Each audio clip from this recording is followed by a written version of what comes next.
En septembre, le Niger avait annoncé, à côté du Burkina Faso et le Mali, membres de la CEDEAO, qu'ils formaient ensemble une alliance appelée l'Association des États du Sahel, l'AES. 4 mois plus tard, le trio a annoncé son retrait de l'élargi groupe qu'on appelle la CEDEAO. Un bon mouvement, d'après beaucoup d'experts. Ils ont justifié ceci en disant les sanctions illégales, illégitimes, inhumaines et irresponsables. L'organisation n'a pas porté assistance à nos États dans le cadre de notre lutte existentielle contre le terrorisme et l'insécurité.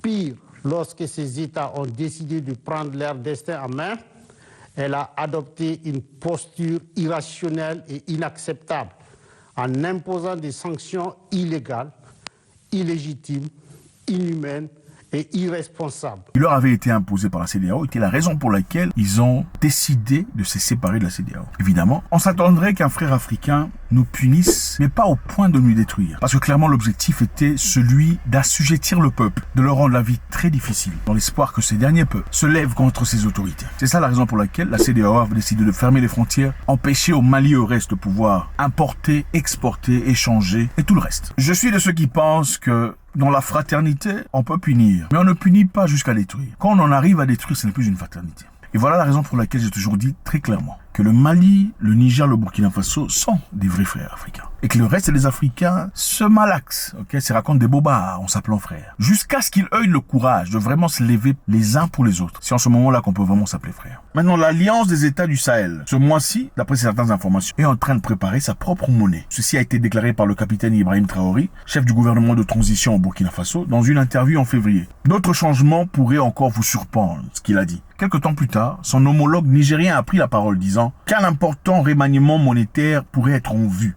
La monnaie est signe de souveraineté. Et c'est vrai, la monnaie est signe de souveraineté. Quand un pays africain use d'une monnaie qui a été imprimée par un ex-oppresseur, entre parenthèses, ou colonisateur, est-ce que ce pays est vraiment libre? À quoi ça sert de célébrer les indépendances quand vous n'avez même pas votre propre monnaie? Cette monnaie ne vous appartient pas. À la fin de chaque année, il faut envoyer de l'argent chez le colonisateur parce qu'il vous a appris à manger avec des fourchettes et à essuyer la bouche avec un drap. En même temps, vous êtes en incapacité de vous servir de la même monnaie pour aller acheter un sac Gucci chez lui à Paris, parce qu'il n'acceptera pas la même monnaie.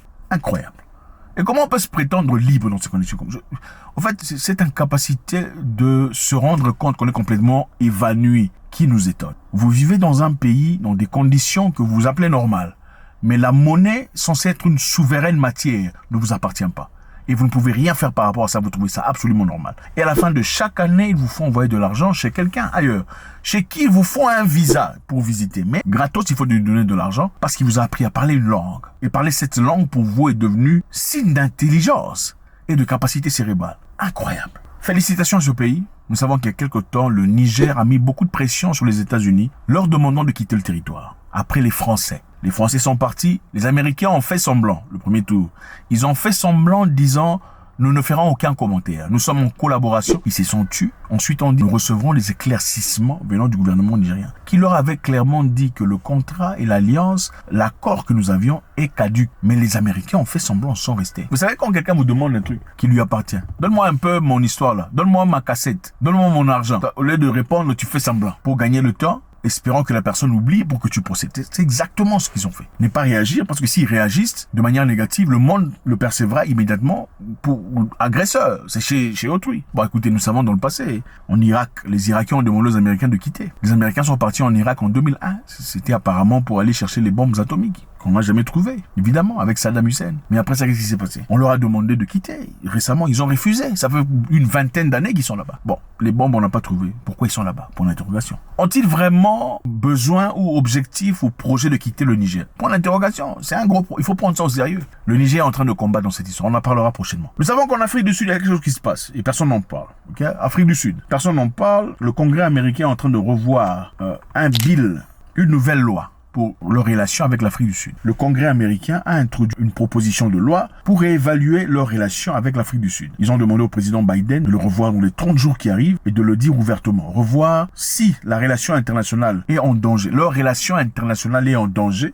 Voir si l'Afrique du Sud est en train de mettre la relation internationale des États-Unis en danger ou en train de mettre en danger leur politique étrangère. La raison, c'est voir si l'Afrique du Sud est en train de mettre en danger leurs relations étrangères et si l'Afrique du Sud est en train de jouer un rôle dans le danger de leur politique internationale, leur influence. C'est-à-dire, on va voir un peu rapidement, très rapidement, c'est ça très vite. Ils ont introduit ce projet de loi très vite et personne n'en parle. Les médias n'en parlent pas. Donc, ils seront assis pour revoir leur relation avec l'Afrique du Sud. C'est pourquoi. C'est clairement parce que l'Afrique du Sud s'est présentée ouvertement contre un pays qu'on ne cite pas. Vous savez exactement de quoi il s'agit. Il y a un pays qu'on ne cite pas. Hein. C'est bizarre, hein, les gens de YouTube. On peut parler des États-Unis, on peut parler de la Russie, de la Corée, mais il y a un pays, quand vous citez le nom, les alarmes parlent. Il faut qu'un humain vienne vérifier qu'est-ce que tu as dit. Non, il faut quand même, faut arrêter, s'il vous plaît. On peut parler de n'importe qui. Si on parle, pourquoi vous faites ça? C'est incroyable. Alors, c'est quand l'Afrique du Sud a parlé de cette histoire, est parti porter plainte, vous savez de quoi on parle, quand l'Afrique du Sud est parti porter plainte, que les États-Unis s'est senti touchés. Mais généralement, je vous dirais, aux États-Unis, pour la plupart, pour réussir en politique, il faut avoir les bonnes notes avec ce pays spécifique. Si tu n'as pas des bonnes notes avec eux,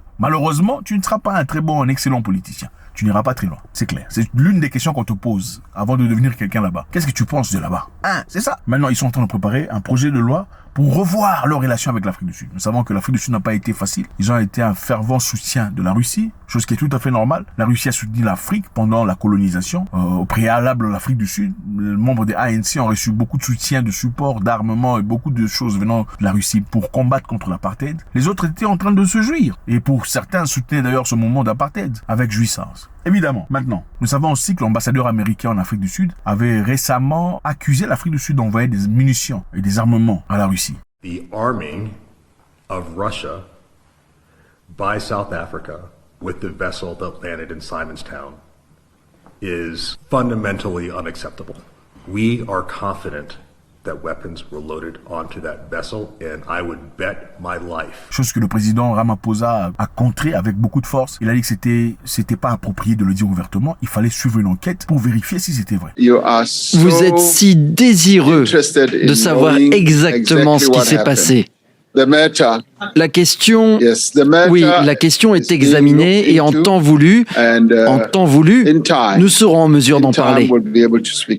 À la fin de l'enquête, évidemment, l'Afrique du Sud n'avait rien envoyé à la Russie. Mais l'Afrique du Sud n'a pas aimé cette façon de procéder, de dire ouvertement, d'accuser ouvertement sans vérification. Nous savons que en annulant ou en sanctionnant l'Afrique du Sud à travers ce projet de loi, ça empêcherait l'Afrique du Sud de profiter du programme d'AGOA. Le programme d'AGOA est celui qui facilite beaucoup de pays d'Afrique de pouvoir envoyer, exporter, vendre aux États-Unis avec un taxe réduit. Bon, certains experts ou contrediseurs, certains méchants pensent que ce programme d'AGOA est simplement là pour manipuler les pays africains. Si vous êtes gentil avec eux, on vous laisse entrer. Si vous n'êtes pas gentil, on vous bannit. Je ne sais pas si c'est vrai ou pas, c'est à vous de nous dire. Merci infiniment les amis, c'est toujours avec beaucoup de plaisir. On a fait très vite ici pour vous faire plaisir.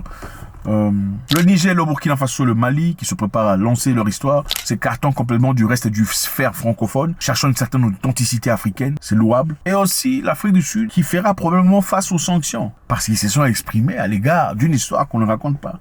C'est clair. Il faut que quelqu'un punisse et en subisse les conséquences. God bless.